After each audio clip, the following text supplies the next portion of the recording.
I kind of like burst into fear, and I'm like, and I asked the midwife, I was like, should I be scared right now? And she's like, well, I would if I'm getting, she's like, if I'm getting 1 centimeter dilated and my preterm labor test came out positive, yeah, I'd be scared right now. What? Hi, I'm Kayla Heater, follower of Jesus, wife and mother of 5 children, Christian childbirth educator and doula, and your host of the Surrendered Birth Stories podcast, where we share God-centered birth stories, evidence-based birth education, and our pursuit of surrendering our birth plans to God. Let's get started. Happy St. Patrick's Day, and happy birthday to my best friend Taylor. It's her birthday, St. Patrick's Day, and my son pointed out to me that it's very ironic that her husband is named Patrick, and I literally have never thought about that in our 18 years of friendship. So, happy birthday, Taylor. We had a great trip last weekend, girls' getaway. It was so much fun. It was like almost exactly 48 hours, and it was just the best. It was great. I highly recommend if that's your thing and you love talking with your girlfriends, just getting away for a couple of days and just talking. We talked so much. My voice got a little hoarse, and I'm pretty sure the only moments of silence were when we were asleep or when one of us was in the bathroom, and that was about it. So it was a great weekend. But it was good to get back to my family and spend the week with my family. I got to see a lot of friends this week. It was wonderful. Happy for our beautiful spring weather still, which is so awesome. We just love the spring, and Taylor loves the spring because it's her birthday, I think. But just kind of like I love the fall because that's when my birthday is. But anyways, I just hope everyone is having a great week. I really don't have anything else to report, so I'm just going to go straight into this week's episode. When you're walking into a hospital for your first birth and don't realize the preparations you needed to make as you're attempting a natural birth, things can spiral quickly, but you don't know what you don't know. Then, as you're preparing yourself for a repeat experience, because at least now you know what to expect, all is going well until it's not. And suddenly, your entire experience is tainted to the point where you don't even want to hold your own baby. Years go by, and you're convinced you're finished having children, never wanting to go through any of it again, until one day, God tugs on your heart, because He has an entirely different experience waiting for you that He knows will strengthen your relationship with Him and bring Him all the glory. Prepare your hearts as Pamela shares her 3 birth stories today and the powerful lessons God taught her through each of them. Welcome to another episode of Surrendered Birth Stories. I am your host, Kayla Heater, and I have Miss Pamela with me today. And I'm so excited because I know Pamela, and I had the honor of being with Pamela in her 3rd birth. And we're going to get into all of that today. But before we do, Pamela, take a minute, introduce yourself, tell us a little bit about you and your family and your life. Yeah, so my name is Pamela Morzella, and I have 3 kiddos. And my husband and we met online. I'm from California, born and raised there. And my husband, David, is from Raleigh area. He was actually born in Florida and then he moved up here, but we met when he was living in North Carolina. So then we got married in California, and then I moved out here to be with him for his job. Yeah, and then we decided pretty soon after that to start having kids. And he worked, and I didn't go back to work, but I decided to stay home with the kids. And I majored in broadcast journalism, and I minored in business. And I was raised Catholic, but that really changed a lot in college when I got involved with like a youth group at my church there, and I started to I was actually a pastor's assistant at the church that I was going to until I moved out here. And then I met you at a church here. yeah, yes, yeah. So then, yeah, so we went to Daystar, which is now Definition. And yeah, you and Taylor, one of the first people that I met here in Greensboro, and the first like community group that we went to. And so, yeah, so I feel like we go way back when Brinkley was like A not little even, not baby. even two. I know. Yes. She was, oh, so little. Well, Crazy. let's go way back. Let's go way back and hear the story. So, start us off with your first pregnancy. Take us back to that time when you were trying, because I know you were trying to get pregnant Yes. with your first baby. Yeah. So with Lydia, so I have a anxiety disorder. I have generalized anxiety disorder and depression, and I was diagnosed in college, and it was really, really bad. I had a lot of mental. I've struggled mentally a lot. So getting pregnant was like a big deal. I tend to get really anxious and nervous about big life changes, big life events. And so I was like nervous, like about having a baby because I was on this medication. I was on my SSRIs and I was really nervous about whether or not I could get pregnant and if it was going to affect the baby. And so we had to go and talk to doctors and make sure it was okay so that I felt comfortable. So I would say that I had a lot of like nervousness, anxiousness about getting pregnant. I was just worried about a lot of things put together. And I think that hindered me getting pregnant right away. And also, I think it just took naturally, it just took my body a little while. So it took us about 3 months. Which is not like horribly long, but to me, it was like every month that was going by, and I was like, something's wrong with me, and I was always afraid and scared. But um, when we got those two pink lines, it was like, we just got so excited and we went for a walk in the park. And I had so much excitement and jitters. I couldn't even like sit still. I had to go walk and do something. So we did that. The moment that you see that, you're like, I'm no longer just me. Like now there's a human like that's going to be in our lives. It's a crazy, amazing feeling just knowing that, that that's God's plan for you, that he's putting this baby in your life and you don't know what they're going to look like or anything. But I always wanted her to have David's eyes. I just was like, I hope she has your eyes. And it's funny because so far she's the only one in the family that does have his eyes. And I prayed for that. So I'm kind of laughing. I'm like, God has a sense of humor. So she has, she has his eyes and she's a lot more like his side. Um, but yeah, so the pregnancy was really awful. The first 3 months, I was very sick, very, very nauseous and just feeling horrible all the time. And we lived in a tiny little apartment. And I just remember it was summertime and I didn't want to get up. I didn't get out of bed. I was literally in my bed for days, just feeling horrible. And only certain foods I could tolerate, things like that. And but as you know, obviously, once you get past first trimester, then I was okay. But the weirdest thing about my pregnancy, though, is I am not a sugar person. I do not like. Granted, I like cupcakes and stuff, but I don't eat like straight up sugar. Like I'm not a sugar person.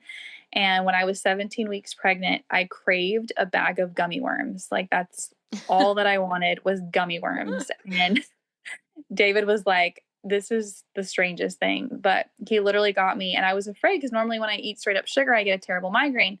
But no, I ate this like half the bag of gummy worms. And it was like my body was like, okay, you're done. Like that's all you needed. And I had no headache, nothing. It was like I just needed that sugar. So to this day, that's weird because it never happened in my other two pregnancies. But That's so so I funny. always, I always remember that. And she is a very sweet tooth. This girl loves sugar. So yeah, that was the first, I guess, first half, and then it just carried on, and it was pretty easy after that. Honestly, like I didn't really have. It was kind of an uneventful pregnancy. It was normal. Everything was normal. She was healthy. She was great. Who were you seeing for your care? Yeah, I was hospital and OBGYN. And I mean, going into this, like I had no idea like what was going to happen. It was all kind of like whatever they tell me, that's what's going to happen, and I just believed every word they said and I just went with it and I knew nothing. But what's interesting is my mom, she gave birth to me naturally. And so because of that, I was inspired and I wanted to give birth naturally. That was just my goal going into it. And I always said to myself, I'm going to just do it naturally with all my kids. And so that was my goal. And I took some of the classes that they offered at the hospital, but I don't think it was like Lamaze or anything like that. It was just kind of like preparing you for, your baby's going to cry and this is what we're going to do when they, we're going to give them this shot and this shot and we're going to do this. And that just kind of telling you the procedures and you just kind of go with it. I just went with it. And me and David thought, okay, I guess this is what's happening. But then I didn't realize that going into natural birth is a huge mindset. And like going into it is like, I mean, it was so, no one really said anything, like no doctors. And I didn't have a single doctor there ask me, like, what is your birth plan? What would you like your birth to look like? Let's talk about that. Let's set you, oh, you want natural birth? Okay, well, here's someone that you can talk to and go to a class. Or, there was just nothing. Like they don't even ask you. It's like they don't care what you want. They're going to just do what they want to do. So that's just what it seemed like when I first went in. And I didn't know any different. So I was just like, okay. And so, I went into labor. I was at Hobby Lobby and Yay. Yay, yeah, Hobby Lobby. I love yeah, that store. yes, we had just moved. And so we were in a house finally. And I was like, oh, Oh, you were I get some decorating. chocolate. Yes, I was Mm-hmm. nesting and decorating. And it was my due date. And I was like in the store. And I'll never forget the clerk was like, she's like, oh, wow, when are you due? And I was like, today, actually. She's like, what are you doing here? Go home. I was like, well, I mean, it could be another while. Like, I don't really know. And sure enough, that night, it was like at 3 a.m. of the next day that I started to feel like crampy and it was just starting. And so I sat in the bath and tried to like calm myself. And then it got really painful. And I went into the hospital and I look back and I laugh at myself now because I was only 1 centimeter dilated. And I was like, but it hurts so much. And I'm looking back and I'm like, that was nothing compared to what you did now. Right. But yeah, looking back, it was like really painful. And but yeah, so they sent me home and then I waited a little longer and then I went back and it was like 1 in the morning at this point and I was four Wait, like centimeters. 1 a.m. the next night? Um yes, sorry. So yes, so it was 3 in the morning, I started to feel it. I went through a whole day of just, walking around, but feeling contractions that were not painful, just kind of there. And then it was like 1 in the morning that following night on When you went the, back the second time? yes, yeah, Okay. yes. And then I was like, okay. So it was over a gradual, like, I don't know, 48 hours. Like she took a while to Yeah. come. So you were in like early labor, Yes. which to you, I'm sure didn't feel like early labor, but it was early labor and lasted a while. Yes, it was definitely lasting a while. And I was like, because I remember I was able to go to stores. Like, I think we went to an antique shop the next morning and I was okay. But then it was like towards the end of the night and I was feeling miserable. That's what it was. That's what it was. Okay. So, towards the end of the next day of my due date, it was like nighttime came. And that's when we went at like 9 o'clock. And then they said, no, go home. So I went home and then it was around 3 in the morning of her birthday that I was like, Yeah. okay, it's intense. So I went back and it was 4 centimeters. And then I remember they were putting me on, the bed and putting me into the room. And and I remember telling I had a horrible nurse that was like there for me. Luckily she was only there for like the end of her shift and she switched, but I'll never forget how horrible, like David could not believe the stuff she was saying to me because I remember through my contractions, I was like, I want to do this naturally. I want to do this naturally. And my mom was there too. It was my mom and David. And I was like, please let me do this naturally. And she was like, I don't know. Like, did you take a class? Do you even know how to do that? And I was like, no, I didn't take a class, but I was like, I really, I just thought that they would naturally like work with you, like be like, okay, that's what we want to do. Okay. And like, I thought they would just help you, I didn't realize that it was a big thing. And so she was just like, well, if you didn't take a class and you don't know how to do this, you're not going to be able to do that. And she was just really discouraging. And I was like, and she's like, that's what she said. She's like, you think the pain's bad now? It's only going to get worse. And I was like, screaming in pain. And she was like, yeah, it's only going to get worse. And I don't think you're going to be able to handle that. And I was just really discouraged. So I started crying. I just remember crying and crying. And then her shift was up, and so she left, and I got a new person in there, and she was wonderful. She was a lot nicer, but she still was like, "If I were you, honey, I would get the epidural." She's like, "That way you can sleep through the contractions, you don't have to do anything, and you don't have to do any work really." And she just kind of talked me into it. And of course, I'm miserable and I've got everyone staring at me. I just felt pressured, and so I feel like I just kind of was like, fine, fine, I'll just do that because I don't know what else to do. Yeah. So then I had the epidural, and then they were like, I heard the nurses talking about pumping me with Pitocin, but no one said to me what that was. No one talked to me about it. And I just felt like, I don't know, I felt like this was supposed to be like this connection between like something I had prayed about, something that I had dreamed about, something that I had told David several times when I was pregnant that this is what I wanted to do. And so him and I knew this plan, but no one really informed me that I was supposed to like tell them because they never asked. So I just assume you tell them when you're there, you go in the Yeah. hospital and you just say, they ask you, okay, you want the medicine? No. Oh, okay. You want to do this naturally? Okay. Let's help you through that. Like, I just thought it was just as simple as that. I didn't realize, their mindset and all that. And so I think I just went into it completely blind, and it ate at me. Like, after I gave birth to her, I felt like I didn't play. I felt so disconnected. I felt like I didn't play a part in her birth. I didn't feel really proud of myself. I kind of felt in a daze. I was just kind of tired. It was just, granted, yeah, I slept through the contractions. I was on the epidural and I was in labor for quite some time before I mean, it took me forever to dilate. And then by the time that I did, no one was really there. It was just like the nurse or the OB came in basically when she was coming out. And it was just like, just like nothing really personal, nothing really like, I don't know. It just wasn't a super great experience. Did they put you on the Pitocin?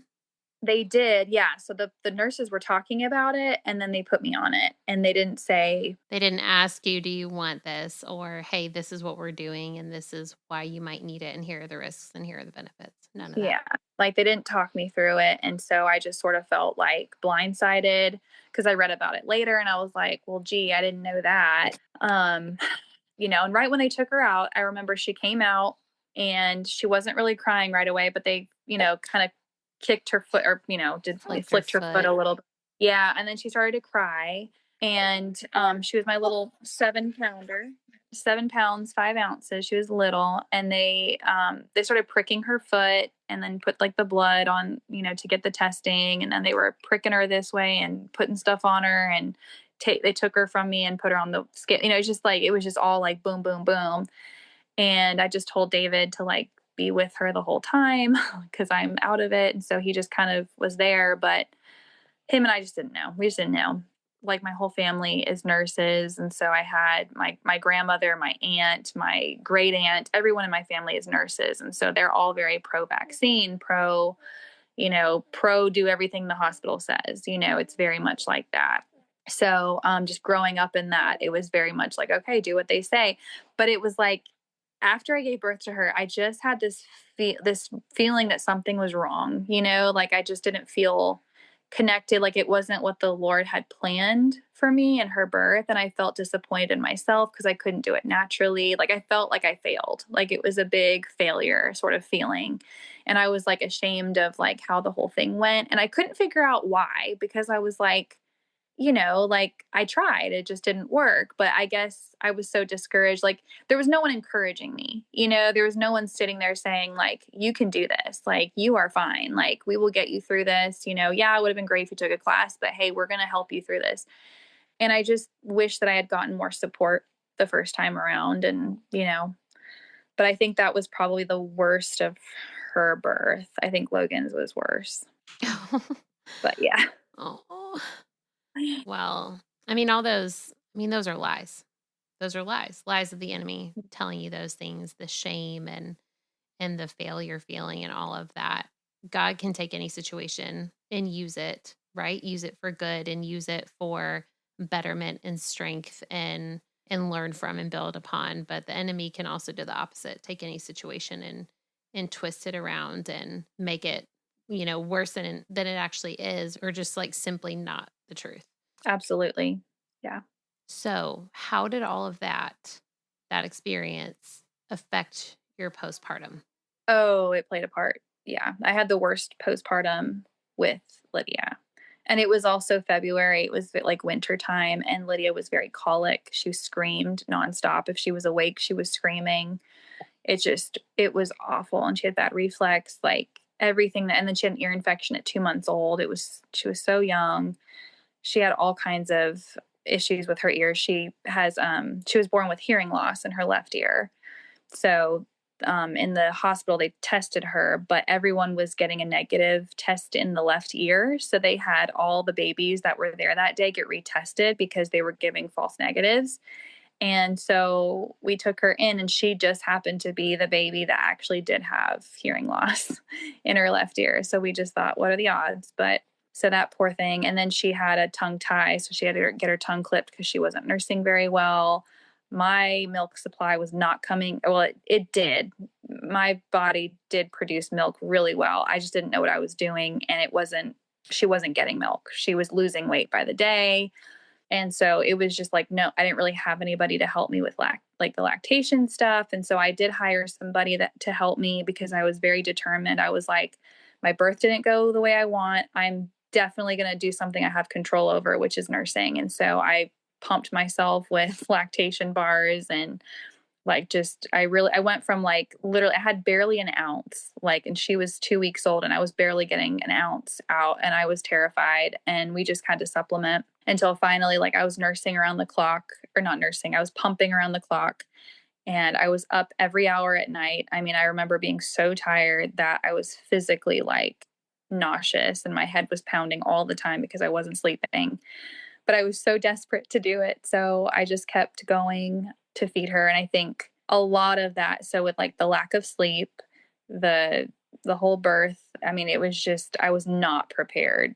I was not prepared for this at all. And I remember crying and telling David, like, I don't want to be a mom. I don't want to do this anymore. Like, I don't ever want another child. Like, it was the worst feeling ever. And I couldn't understand it because I was like, everybody makes it look so easy and look so great. But yet, why am I feeling so defeated?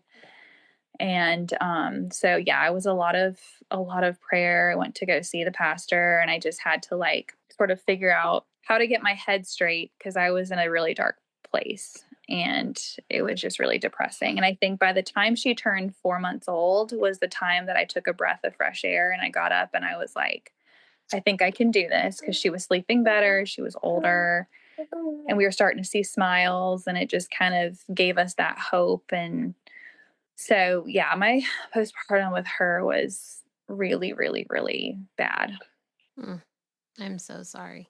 Yeah. And unfortunately, I wish I could say that like you were the exception, but that is so incredibly common, unfortunately, just Yeah. with the lack of knowledge and therefore preparation and support Yeah. surrounding that time of birth and postpartum. For sure. So then how did things go the second time then? When did you decide then that you wanted to have another baby, Mhm. since you said you didn't, but Yes. what changed? When did it change? How did that go? Yeah. So when as she got older, like, we knew we wanted another one. I always knew that I wanted another one.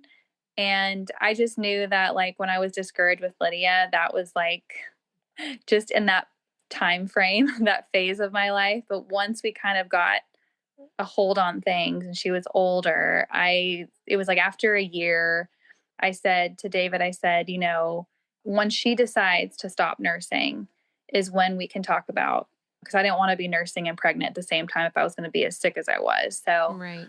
I was like, let me just when she's done nursing, then I will. And so I waited for her to wean herself, and I never pushed it or anything. It was just sort of like, whenever you're done. And one night she was 19 months old and we were putting her to bed. And normally her routine is she would like pick up the boppy pillow and she would bring it to me and like put it on my lap and climb up. And this one night she just looked at her book and she climbed in her crib and she was like, night night, mommy. And I was like, David's like, should we get the boppy? I was like, no. Like, I think she's done. And so it was like the next day I offered it to her and she was really done. She was like, no, no, no, no, mommy. I was like, okay. So she was done, and I was like, okay, I think this is time that we start talking about it. And it was like, it took us no time at all. It was literally like one time, and that was it. It was like literally like the moment we tried, we were pregnant again. So the next time it happened really quickly. And my anxiety was not bad. It was really good. And I didn't feel like the fear that I had before. Like I went into that pregnancy feeling so good, and I wasn't nauseous with him at all. Like, What? Really? yeah, with Logan, I was not really nauseous at all. I was just, it was like the evenings. I remember the whole day I'd forget that I was pregnant. I kept telling David, I was like, I got to put a sign up because I keep forgetting I'm pregnant. Like I just don't feel anything. That would be so cool. Yeah, it was the only one time that ever happened, and he was a boy. So I just thought maybe it was her being a girl or something. But it was the one time that I remember it was like in the evenings I would feel a Yeah, little when you're nauseous. tired. Yeah. Yeah, but then like the next morning, nope, I was fine. And I remember that pregnancy was such a breeze. I was like, oh, this is so great. So yeah, his pregnancy was great. And I mean, there's really not much to say about his pregnancy because it was just a breeze and no problems there at all. Well, did you decide to do anything differently with the second one, like in terms of birth planning or birth prep or care provider or birth location or anything like that, knowing that you were disappointed in the first experience? Yeah, so that's where I kind of kick myself sometimes because even though I think like after it had been, by the time I got to Logan, it had been 2 years. And I just kind of like, I don't know, like I didn't fully forget everything, but I feel like a lot of it just sort of, I was like, that's just how it is. Like I just kind of accepted it, I guess, in a way of knowing like, this is just, this is how they do it in the hospital. They must do it for a reason. I just have to deal with it. I Like think. this is birth in America and this is what everyone's experience is and what my experience will be. Yes, exactly. And everyone I had talked to, I hadn't gotten any different perspective with the group of people I was around. I hadn't heard any other different stories. I heard people saying, yeah, that happened to me too.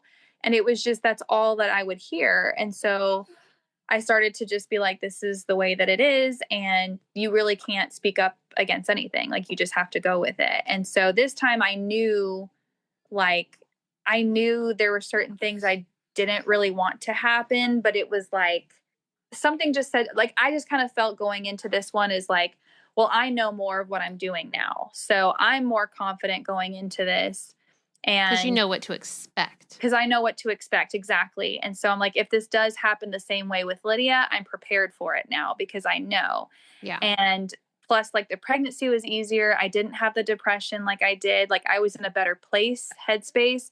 And so I kept feeling like, okay, I'm going to go back into this battle and I'm going to be okay. Like, it just never even dawned on me that, oh, there's another way. Like, there's something else. I just thought, like, oh, I could do this. But I will say, through the pregnancy, yes, it was easy. But I will say there was a family issue that happened. So I'm not sure. I'll try to make it short, but basically, a family member of ours had several miscarriages, like many miscarriages. And apparently, one of the children that she had, the furthest one along, she had named that child the same name that we were planning to name our child without knowing about it. So Logan was going to be named Dawson. That was his name because it means son of David. And I liked it because, David's my husband and it just kind of flowed. And so we were going to name him Dawson. And we announced it to the family like the moment we found out that we were having a boy.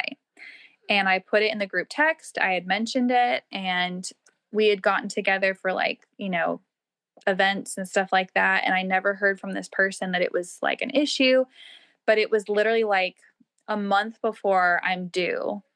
And she drops this bomb on his dad. And we don't even find out until the grapevine that she has a problem with the name and saying, like, we did it on purpose and we're trying to hurt her. And like, I had no idea. And she swore that she told me. And I'm like, I wouldn't have even thought about this. I just was so confused as to like what was happening. And I also just felt blindsided and frustrated because this is supposed to be my happy moment. You know, I'm supposed to be giving birth to a baby boy in a month. And now the name that I've had picked out that we've been calling him for the last 6 months is now pulled out from underneath us. And Lydia was walking around saying, my baby brother Dawson. Like, you know, everybody knew it was going to be Dawson. He had a quilt made with his name on it. I mean, it was already like set in stone. And we had told her this. So that's kind of what brought me into a bad place. So I got into a really bad place towards the very, very end. And this is literally like right before I give birth, which is also another reason I should mention why I didn't really focus on how I was going to give birth and how I was going to do it differently, because I was very, very, just very anxious, very depressed, very frustrated. Caught up in the fact that you felt obligated to change your son's name last minute. Yes, even though we had mentioned this, and I just felt like it wasn't our fault. And then we had his parents were breathing down our necks to change the name every single day we would get. And then David was getting, you know, she would call him and curse at him and Oh like my say horrible. goodness. Yeah, it got really nasty. And not to mention on his side of the family, but then I had my own problem with my own mother on my side of the family. It's hard to explain our issue, but her and I were not seeing eye to eye on some things, and she was not as supportive as I needed her to be. And so she was causing a lot of problems for me as well. And so I had his side and I had my side, and I just felt like me and David just felt like, what is going on? Why are we being cursed from every angle on this? And we had no support from either side of our family. And I was literally crying. And I remember I went into labor with him um, 10 days early. So he was coming early. And I just remember going to the hospital. We were literally in the middle of David's driving me to the hospital, and she calls us and starts cursing that we better change his name. Otherwise, she's like shunning us from the family. Like, we like just threats, all kinds of stuff as I'm in labor. Like, I'm literally in labor, breathing through contractions in the car while she is yelling at us. And I just couldn't believe it. So David, I think he just like hung up, because at that point I was crying. I was just in tears, and I was like, why is nobody even worried about my child right now that I'm having a baby? I mean, this could go well or it may not go well. Like, I just don't feel like anyone's excited for us. Everyone's yelling at us. And my mom, she wouldn't answer my phone calls. She blocked me on her phone because she just didn't want to talk to me, and she said she needed personal time. And it was like literally for 2 weeks during my birth and after. And so she didn't talk to me, and I needed my mom more than anything. And so I felt completely blindsided by that too. So I had a lot of stuff going on. So when I went and so then it just kind of gets worse though, because when we get to the hospital, I am forced, I think it was 5 centimeters. So they admitted me. But I think that I was so just numb to everything that was going on. I felt like my heart was just breaking. I felt like I didn't want to be giving birth at that moment. I felt so disconnected from, it's hard to explain, but I just remember feeling like after he was born, I didn't want to hold him. I didn't want to be around the baby. I just wanted to, I remember being in the shower crying and thinking that I wanted to die. Like, it was just really bad. But I'll go back to where I was actually giving birth. So I'm 5 centimeters, and they admit me. Everyone's like, oh, it's your second baby. He'll come out quick, all that stuff. And I was like, okay, so I'm hoping he'll come out quick. But I was just so like, I just remember being so depressed, and like, I was kind of like seeing through a fog, if that makes sense. Like, I just Mm-hmm. feel like I was so in a daze of like, I didn't care if I lived or died at that point. Like, I was just like, whatever. So when they took me into the room and I had been pushing, I did the epidural again. And then I don't think they did Pitocin because I was far along, but like, they did the epidural, and I just remember pushing and pushing, and he wasn't coming. And I remember thinking like, I want to keep pushing, I want him to come. But after about 2 hours, the doctor came in and he said, it's been 2 hours. He hasn't come out. You want me to just suck him out? And I was like, what do you mean? And he was like, he's like, I just did it to like 4 other moms. So he's like, you want me to just suck him out of the vacuum? And I was like, and I was such in a daze. And I was like, yeah, sure. And he comes over and he gives David papers to sign. And he gives me the papers to sign. I don't read any of it. David doesn't read any of it. We just sign the papers because, we trust him. And he said that he's done it to 3 other babies just a second ago. So he's like, just pop him right out. You won't have to push anymore. He'll be here. We can move on. Like he was kind of like acting like he was ready to get home and have dinner. Like he just didn't really seem concerned about anything. And he made it sound so simple and easy that it was no big deal. And I just thought, granted, in the state of mind that I was in, I was like, okay, sure.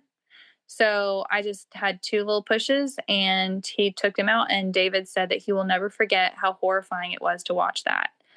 Just to see like Logan's head shape completely change and just to pull him out like that. He said that was mortifying. He's like, I thought that he was killing our child. He said that was like the most horrifying thing he's ever seen.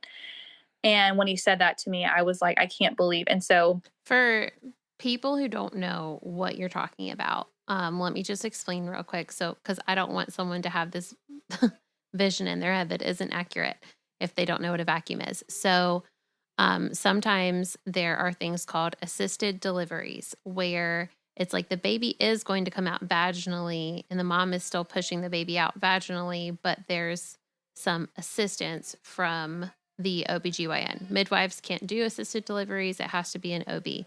So a few ways are, one is through like an episiotomy where they'll cut you to make the opening wider, which is almost never necessary, and always super painful and prolongs healing. Next is forceps, but there's some hospitals that won't use forceps anymore, which are almost like tongs, like kitchen tongs, to pull the baby out that way. But there's a lot of bruising and sometimes like limb damage and stuff like that happens. So some hospitals don't use that. It's more outdated, but there are still some physicians who will do it. And then what happened to Logan was something called a vacuum. And what it is there's like a little suction cup that goes on the top of the baby's head, and they pump it full of pressure. So it's like a sponge looking thing. And then there's like plastic around it. And they attach it to the baby's head like a suction cup and pump this pressure. They sort of like pumping it almost like pumping air into a tire or something. And they pull back and pull back and pull back. And then at the same time that the mom pushes, the doctor pulls, because now they're like suctioning and pulling it out. And it usually helps the baby get under the pubic bone, which is usually where the baby is stuck, but usually only because the mom is having to push on her back. And usually she's pushing on her back because she has an epidural. So this isn't something that happens in like a water birth or like when a mom is standing up pushing or anything like that. It's usually just the on your back epidural pushing that would require a vacuum. But yes, there are, I don't know if you're going to go into this, but there are side effects of that. There's definitely, different head molding, bruising. Sometimes the baby can get a hematoma. They'll definitely have a headache after the fact. Sometimes there's like scarring that will eventually go away, but there's just like abrasions and stuff that can happen. And you can only use a vacuum if it pops off, like if they try and pull and the vacuum pops off and like the baby doesn't come out, they can try one more time to do it. But if it pops off a second time, it's an automatic C-section. So that's another thing when you sign that paper that you didn't read, which who would in that moment, you're agreeing to get a C-section if the vacuum comes off twice. So, and they literally will push your baby's head back up inside you and go cut them out. Yes. Wow. Just in Yeah, case I did not you know didn't know that. Yeah. If you literally cannot get your baby out, like you absolutely feel like you cannot do this because, epidural on the back and everything, then getting them out vaginally with a vacuum is definitely the better alternative to a C-section. Like, you know what I mean? Like between the two choices. If those are your only two choices, a vacuum is better than a C-section. Obviously, we want to avoid those things if we can, but it's like the lesser of two evils. You know what I mean?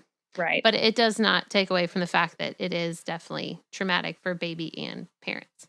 Mm-hmm. Yes. And that is 100%. This is where, like, again, like I created my own like guilt and stuff like that afterwards because I felt like, okay, I wasn't doing what I should have done for my kid, but at the same time, like I was in such a dark place. It was once again, I'm trusting like this is just what you do. You just trust the doctors Mm-hmm. because the first time around, I was like, I didn't like it, but this is what it has to be. There's no other way to do it. And my mom and my aunt, who was a nurse, she was like, you have to have the baby in the hospital. You can't do it any other way. Like it was just, I was told that by my family.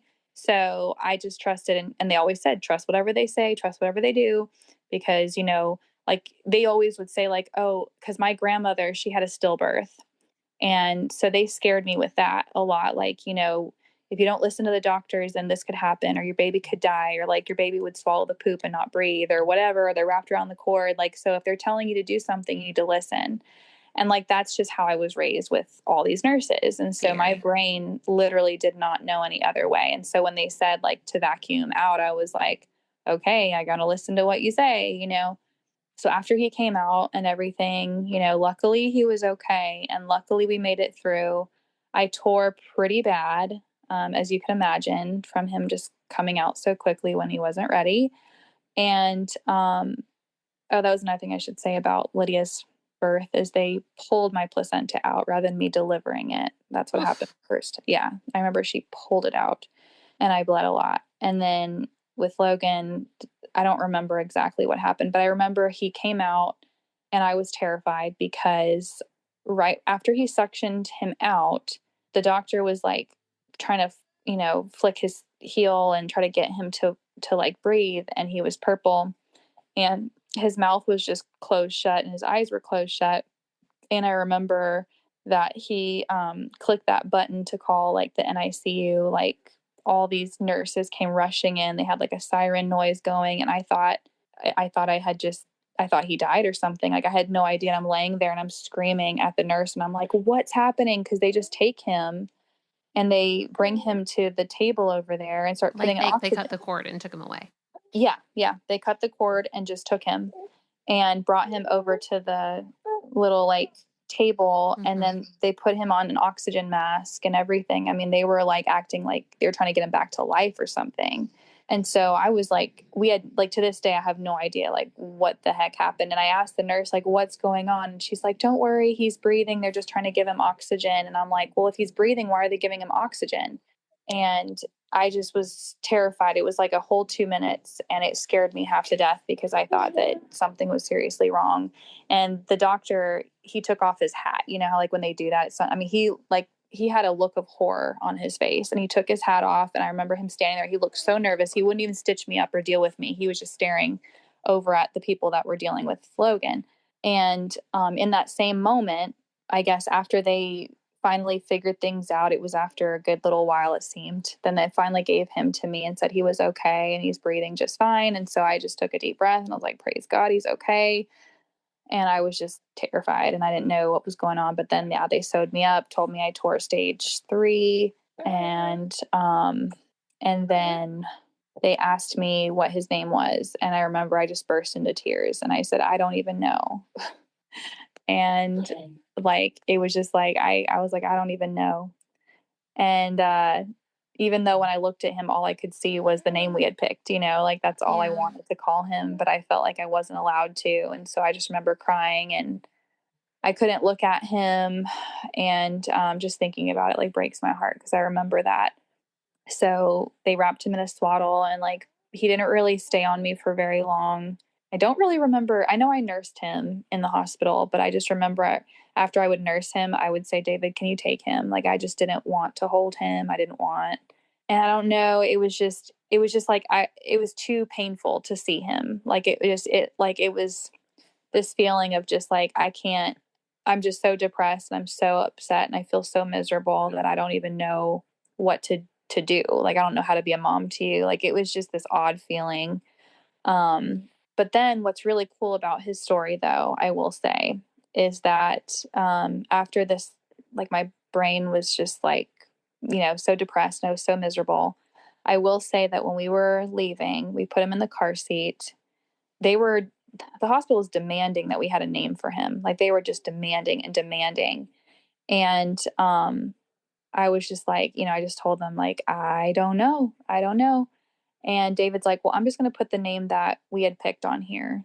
we're just going to put his name down and we'll go from there. And I was like, well, I said, I can't use that name now because every time I think about it, I think of your sister yelling at me, or I think of all the horrible things that were said to us. Like, I can't even use the name anymore. It's not our It's been name. tainted. Yeah. Yeah. Like, it's been dragged through the mud. Like, I don't want it.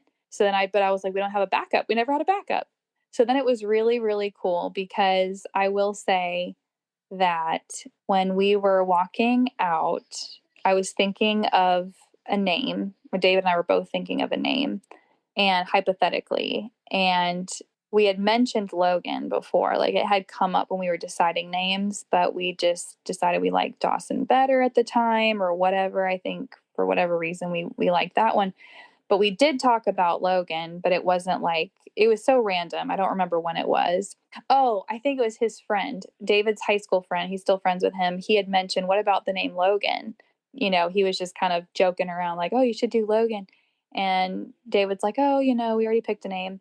But when we were in the hospital, that name came back to me. And I remember, so backstory is that me and David, when we first met, we went on this hike in Montana, and there's a place called Logan Pass, and it's like up in Glacier National Park, and it was the most beautiful hike. I remember getting to the top and I never wanted to leave because it was so beautiful. And you could just see, like, I mean, these mountains are just glorious mountains. And so when I was thinking of the name Logan, I was thinking about Logan Pass. And I thought, like, I really liked the connection between that because it was such a beautiful hike. And I wanted to be there so badly in my state of mind, in my misery. I was just like, I want to be there so bad in just this beautiful place with my baby. And I just wanted to go that happy place because my mind was not there. And so as we're pushing him, David went to go get the car. And I was pushing the stroller with Logan in the car seat. We were about to put him in the car. And I remember walking through the hospital, and there was this window, and this light just shined down like right on us, and like the warmth of the sun. And it was just hitting the angle of Logan just so beautifully. And I remember I looked at him and I said, your name's Logan. Like, and I felt it in my heart, like God was telling me, like, your child's name is Logan and you need to name him that. And it was such a strong, overwhelming feeling that I got in the car and I said, David, his name's Logan. And he was like, whoa, where did you get that? And I was like, I can't explain it, but his name is Logan and the Lord wants us to name him Logan. And that day we went home, and as we got to our house, there was literally a rainbow over our house. Like, Aww. right over our house. Like, I had never seen a rainbow specifically, and I still have a picture of it to this day. Like, it was specifically over, like, from the front of our house, the back of our house. And we got home and I was like, I think this is a sign. And it was just like everything kind of looked up from there.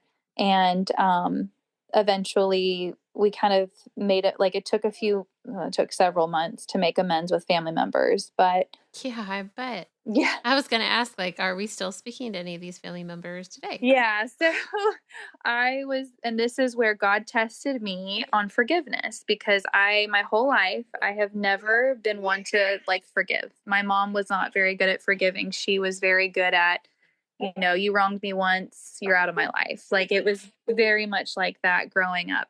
She would do that and I would watch her do that. And so now that I had been married to David and I had learned a lot through my life, I was like, I really need to work on forgiveness. And so she's also a Christian. And so, like, slowly but surely, like, we The both woman came. cursing her brother out was also a Christian? Yes. Okay. Yes. So she apparently was going through something, and Well, lots of miscarriages. She's hurting. She's in a yeah, lot of pain. she Yeah. had a lot of pain going through that. And I mean, apparently, from what I had heard, she, like, had her baby in the hospital when she had the miscarriage, and she brought it home in a shoebox and buried in the backyard. Yeah. Like, it was very traumatic. Like, Yeah. she just had a very traumatic experience. And so I tried to, like, try to feel from where she's coming from, and to know that, like, her words were out of sadness and anger and frustration, and that's not the person that she is. And it was just a really bad misunderstanding. And Yeah. Well, because if you think about it, it could have been taken a whole nother way. It could have been seen as like this honor. mhm, Like a lot of people, like to honor people, who've passed away by naming their child after the person who passed away. But I guess, it was probably too raw and too fresh. Yeah, that was what we kept thinking too. I was like, "Well, now that we know, like, isn't it cool that, like, this new baby boy is being brought to life with that name?" Like, we thought it would be kinda nice, and I mean, that's actually where I got my name because my mom's my grandma gave birth to a stillbirth, like I had mentioned, and her name was gonna be Pamela. Her name was Pamela Joe. And so my mom named me Pamela after her sister that she never got to meet. And so Wow. that was something that my mom mentioned. She's like, well, this should be something that's beautiful, not taken so wrong. But Yeah. I have no idea what was going on. And we definitely felt very hurt by it. And I mean, I think she thought she was the victim the whole time. And that's really hard to sort of talk out with somebody to be like, I mean, she never apologized for any of it. And of course, I didn't feel the need to apologize. We kind of both just sort of didn't talk for 6 months after the baby was born. And I was so angry. I was like, she will never meet my son. She will never hold my son. Like I was so angry. And I had all this anger and bitterness inside. But then I think after we hadn't spoken for a good 6 months, there was sort of like signs of like amends. Like she has two girls, and so they were growing out of their clothes, and she made a huge bag to give to Lydia so that Lydia would have hand me down clothes. And so she would kind of like a peace offering kind of thing. And Yeah. she would like send us invitations to her kids' birthday parties. Like she was sort of like coming around slowly without really like, let's put this behind us and not mention it kind of thing. Mm-hmm. And I prayed long and hard about it. And we just decided to move past it and just pray that the Lord had worked on her heart. And the Lord definitely worked on me to forgive because I'm not one to, I mean, if it were up to me, I wouldn't be speaking to her to this day. But the Lord definitely was like, worked hard on me. But Jesus forgave you. That's So right. you forgive her. That's right. And so I knew that I was like, I cannot do that. So eventually we did. And the first time we saw each other, he was born in June and we saw each other at Christmas. It was like 6 months later. And we saw her at Christmas. And I'll never forget that she showed up and we hugged each other and we just started talking about random things. And it was like nothing had ever happened. It was so crazy. I have a family member like that. Yeah. Yes. Where you're just like, okay, well, we're just picking it up where we left off and pretend nothing happened. Okay. Mm-hmm. And it was like it was weird at first, but I think eventually like now time has really healed a lot of that and we really are glad that we do have the name Logan. And I do feel like in some ways I'm grateful because we wouldn't have had the name Logan and I actually like it better and it fits him really well and and now we have all L names. so Oh, yeah, that's right. so it kind of worked because David's like, I kind of like that it's Lydia and Logan. I was like, oh yeah, two L's. So we didn't actually do it on purpose. Anyways, that's his story. Um, do we have time for Lena's? Should I go through that one quick? Do we have time? I hope we have time because I would like everybody to hear her story, to hear how this beautiful ending all wraps in a bow. So That's true. it's several years later. It didn't happen, 18 months later like it did between your first two. So Yeah. I know a lot of couples who have two kids, a boy and a girl, or a girl and a boy, and then they're like, okay, that's it. We did it. We're done.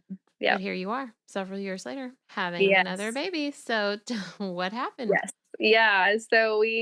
I was definitely done. Like when I found out on the ultrasound that Logan was a boy, I said, yes, I'm done. Like that was my words. I was so happy. I was like, yes, I'm done. And after I had him, I was 100% sure. I mean, he was, one, two, three, four. And I was like, I'm still done. But that's where I remember we were at the Children's Museum. And for whatever reason, it was just this day I started homeschooling.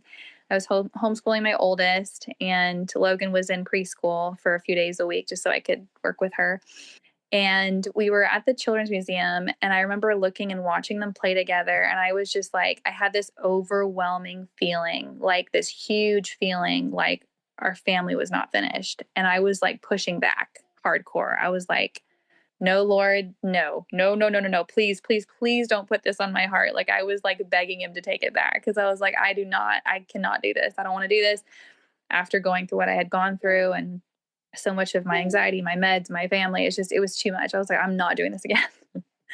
and, um, and so I talked to David about it that night and I told him about this huge feeling that I got. And he was like, that might be the Lord tugging at your heart. So let's pray about it. And he said, how about what we can do is wait a year. And if you still feel that way by January of next year, we can talk about it, because he knows that he's like, I just don't want you to have regrets. I don't want you to jump into it with this first gut feeling. Like, he's like, let's make sure it's still there. So I was like, that's fair. Let's do that. So Logan was 4, I think at the time, 3 or 4. And I was like, okay. So we waited literally, it was like every now and again throughout that whole year, I would get moments where I would look at my kids and be like, man, they would do so well with a younger sibling. And that would just hit me. And then I would get so much anxiety because I'm like, no, like I was scared of the feeling. Like I was scared that I would have to do this again. And so I would push back and be like, no, no, I'm done, no. And then to make myself like so much more sure, I'm like, see, I'll prove to myself that I'm done. I'm going to get rid of all these clothes. I'm going to get rid of all these toys. I don't need them. I don't need them anymore. I'm done, and I just like was like kind of proving to myself, see, you're done. You're good. Like, and then it was like January came around and it was the new year. And I just remember telling David, like right after New Year's, I was crying in my bed and I was like, David, do you remember what you said to me last year when I had that feeling? Because I hadn't talked to him about it since that day. So he was like, are you still getting that feeling? Are you still having that? And I was like, I still am. Like, I still am. And he was like, okay, so do you want to? Like, do you want to try? And I was just like, I think I just need to, because I'm always going to regret not trying. Yeah. And so he was like, okay. And so I told him, I was like, I know I'm older. Like, I'm not old or too old, but I am older. So we'll see how my body responds. Like, if it's, if I don't get pregnant, then that's fine. But he and I both were praying about it together one night. And it was just like, if it's meant to happen, it will happen. And I told him, I said, I don't want to go for months trying. Like, I don't want it to be exhausting. Like, if it happens first, second, or third try, like, we'll go for it. But it wasn't something I wanted. Like, if I wasn't going to get pregnant in a year, I'm not going to keep trying. Like, it's just, we'll let it happen. So it was literally like, again, with Logan, first try. And I got pregnant right away. Like, it was no questions asked. And I was like, okay, Lord, I was going to clearly that say, you had an October baby and that was January. So it was like, it had to have been like right away.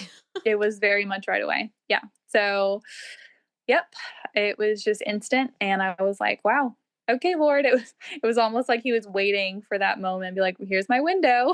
Yeah. Just do it. So, so I got pregnant and I struggled a lot with this pregnancy. Like, that's what's funny. We're not funny, but like this pregnancy was like, Logan was an easy pregnancy, really difficult towards the end in the birth. With her, it was a very difficult pregnancy, but a wonderful birth. So like I was very, very sick with her for the longest time, longer than with Lydia. I was actually vomiting a lot and I couldn't really keep anything down. Like, it was bad with her more than any of my other kids. And Yeah. so I don't know if it was my age or what, but my hormone levels, but it was not great with her. So I was very sick for up to about 4 months. And then it got better and then I was okay. But then I had my anxiety meds were all over the place. They weren't working as well.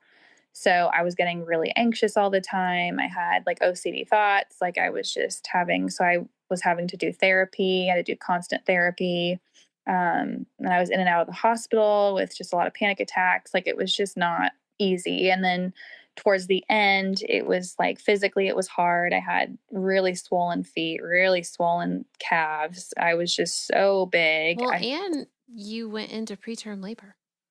Oh, yes. I forgot about that. Yes. Yeah. So that's right. That's right. In July, it was like I was 24 weeks and I was at the park with the kids and I was getting like this baby was crying and I was getting letdowns. Like, my milk was letting down constantly. And I was like, that's weird. And then I was getting contractions like every 2 minutes, like repeatedly contractions. And they weren't painful, but they were definitely contractions, like tightening. And it was happening every 2 minutes. And I was like, well, maybe I just need to drink more water. So I would just be gulping down tons of water, or maybe I need to walk. Like, I was just trying different positions, trying to walk differently. Everything I did, nothing mattered. I was getting these horrible, like every 2 minutes. And I told David, I was like, something is just really wrong because I don't normally get letdowns while I'm pregnant. Like, yes, I'll get leaking, but I won't get letdowns. And Right. that was Yeah, strange. that's abnormal. Yeah. So I was like, well, that's weird. So, but yeah, the whole rest of the day it was like that. And then we were getting in the car to go home from the children's museum. And I said, David, drop me off at the hospital because the contractions were getting closer together and they were feeling a little bit stronger. And I was like, I don't know what's happening, but they're actually starting to hurt. And so he took me in and I was like, told him what happened, whatever. And then I had, again, a horrible experience. I had this midwife who was bragging about how she just got her nails done. So they were long nails, they were not short nails. And she bragged about how she just got her nails done. She sticks her finger up there to figure out how dilated I am. And it feels like someone is shoving a knife up my cervix. Like it was, Oh, I was like, why is this person with nails going inside of me right now? But she goes up there to check, and then she tells me that I'm 1 centimeter.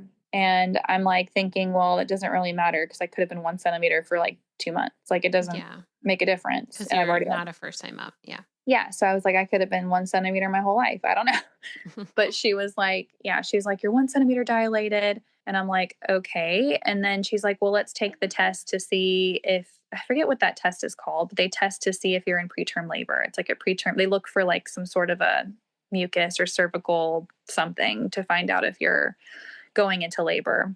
And they took that test and it came out positive. So they were like, well, it seems like your likelihood of going into labor is pretty strong. And I kind of like burst into fear. And I'm like, and I asked the midwife, I was like, should I be scared right now?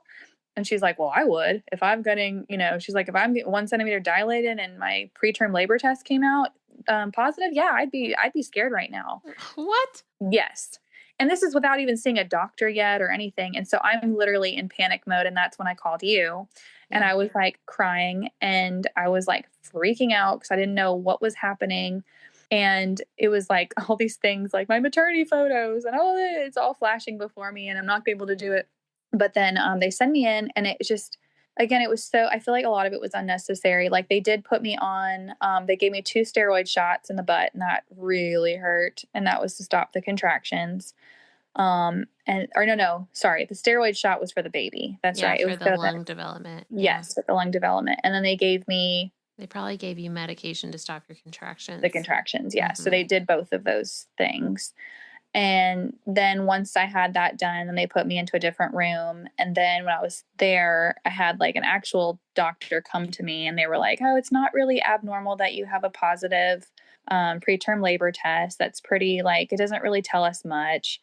A lot they're like, don't worry, most moms that come in with this, we really don't know why it happens, but most of the time they go full term. So they're like, and then they took a ultrasound of my cervix and they said your cervix is very thick, so there's no progression of baby coming. So they're like, I wouldn't worry. And so I got a lot of reassurance, but then I was also angry because I was panicking for 24 hours before I saw this doctor, and had someone tell me this earlier, I would not have been in such a panic mode. I didn't Right. sleep all night. Like I was supposed to sleep in the hospital and I just panicked all night long. Like what's going to happen? And it was the 4th of July and my kids, I couldn't be with them. They were at a friend's house and had to stay there because I couldn't be there. And they were just like monitoring me. They wanted to monitor me and make sure that she didn't come early. But they did an ultrasound. They said she looks great. My cervix is great. Everything's great. You look fine. So then they sent me home and my contractions stopped and I went home.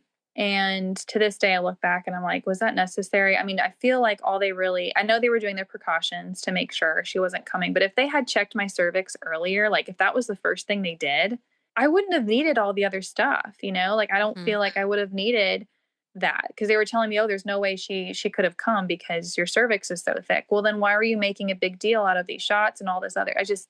It was frustrating. Yeah. They put me through Probably all of like that. protocol. Yeah, yeah, exactly. Like making sure they cover their end. So, anyways, yeah, that was the 4th of July.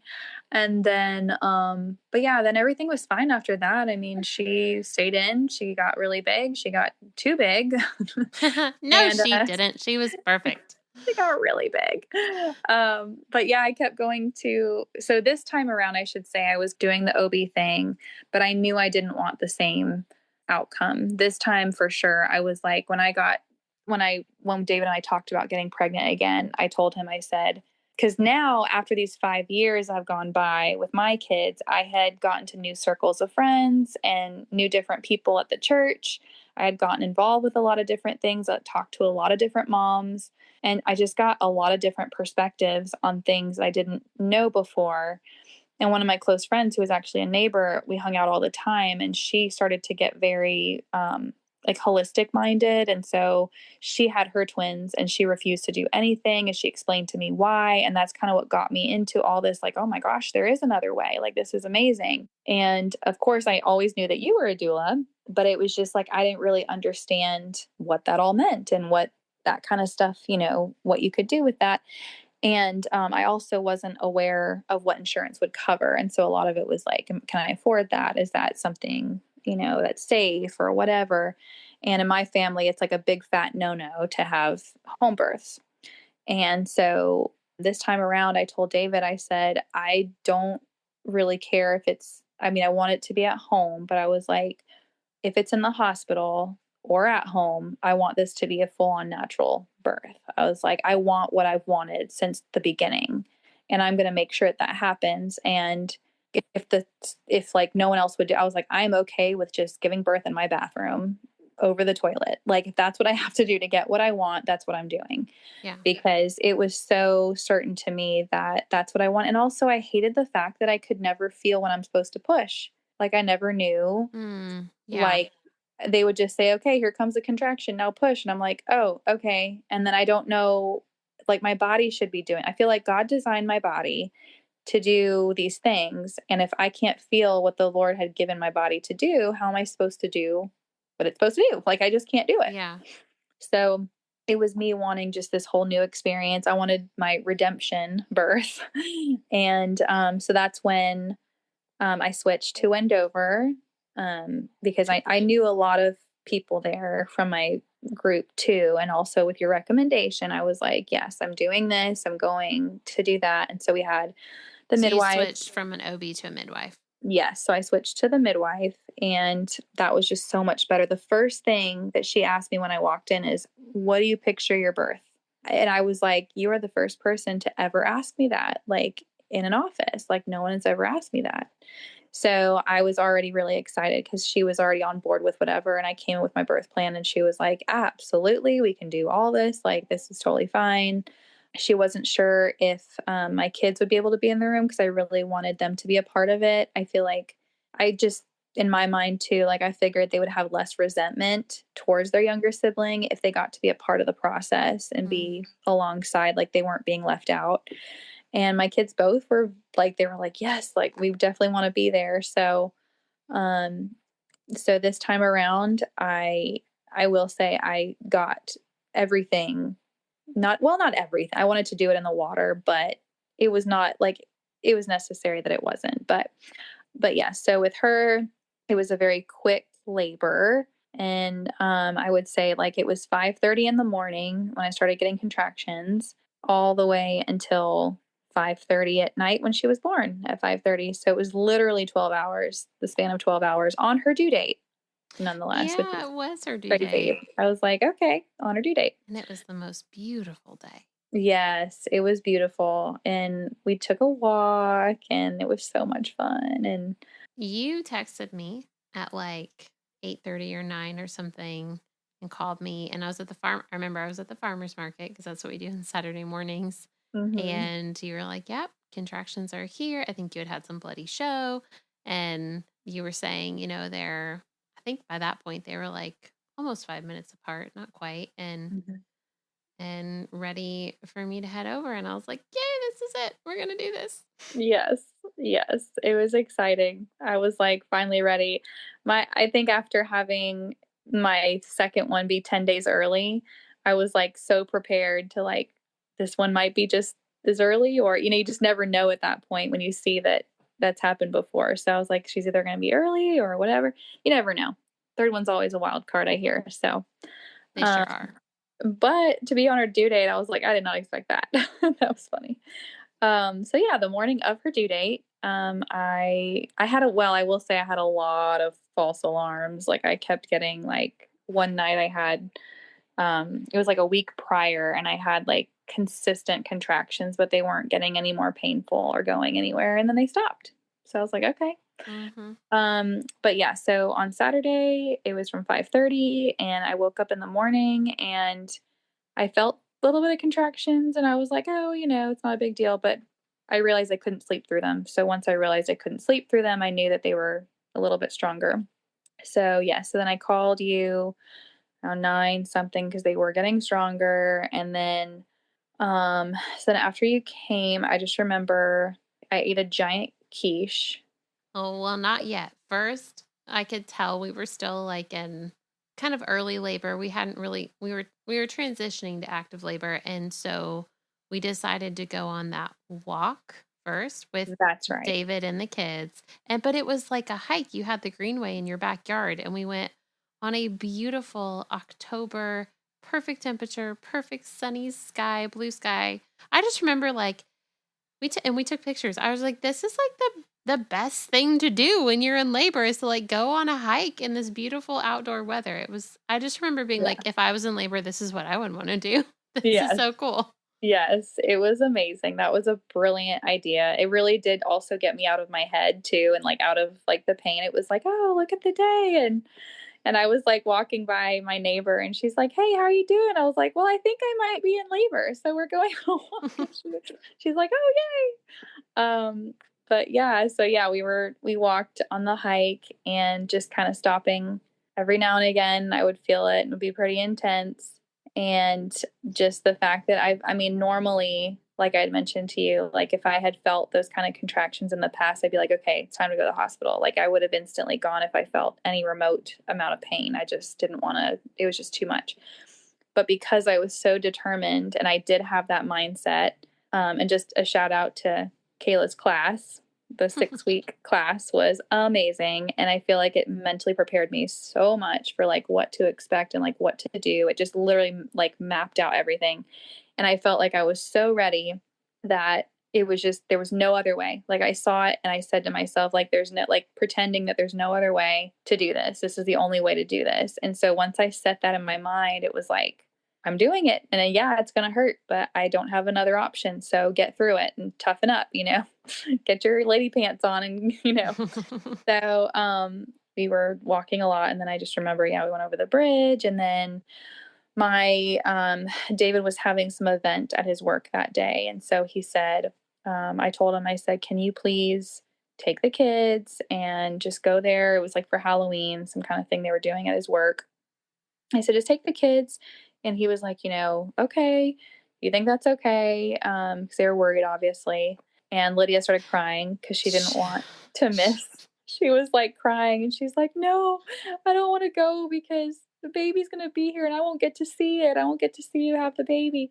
And I promised her, I was like, I promise I will not have the baby without you. And so it took a while to convince her, but then she was okay. And we walked back and we got there, and then my in laws were there. And as helpful as they try to be, I was like, I really don't want you to see me in my labor self right now. I kind of just need to be like me and Kayla just hanging out until, it's time to go. So, anyways, and then they left. They went to this thing for about an hour, and I feel like it shifted pretty quickly. Well, and so I'm going to say that's first of all, that's when you slammed the quiche is whenever they left. Right. When it was just me and you in the kitchen. I was so But hungry. I could tell that's when you shifted into active labor because they left and you no longer felt like you were being watched. You no longer felt like it was almost like sort of the pressure lifted. I could tell it was like, yes, we wanted your kids there during the birth, but it was like you needed some time to just be alone in labor, like to just be, primal almost. And that's when we got you. This is also, I think, what helped. We got you on the ball and we started doing like the abdominal tucks with the rebozo. And Yeah. I started making you hold it and I could tell they were getting really intense. And then do you remember this? I explained to you the whole art of milling your own grain while you were having contractions to distract you from, Yep. from what you were feeling. I learned a lot though, and I listened. You sure did. Yes. And I now have a mock mill. So So you're welcome. Cool. that's right. Yeah, but that's when it shifted. That's when things got um a lot closer together and a lot more intense. And that's when I texted David and I said, okay, it's time to head back. We need to go to the hospital now. I remember you were, I think you came back from the bathroom or something, and I was sitting on the ball, and when I realized that I was transitioning is when I started to feel like I was pushing. And you're like, "Did you just push?" And I was like, "Mhm." And you're like, "Okay." So then you called because I was like starting to feel that urge, and that was new to me. Like I was like, "Whoa, I'm actually like feeling this. This is amazing." And I was just so excited. Like for this birth, it was like the first time I was actually excited. And like I knew obviously it was going to hurt. I knew there was a lot of pain involved with this, but I wanted to feel it because I wanted to. I feel like in some ways, like with this experience and this birth, I felt the Lord's presence so much more than I had ever felt before. And it was just like, I mean, granted, yeah, you do have like the nurses around you that are talking and doing all, but like I feel like it's all such a blur because all I really felt was like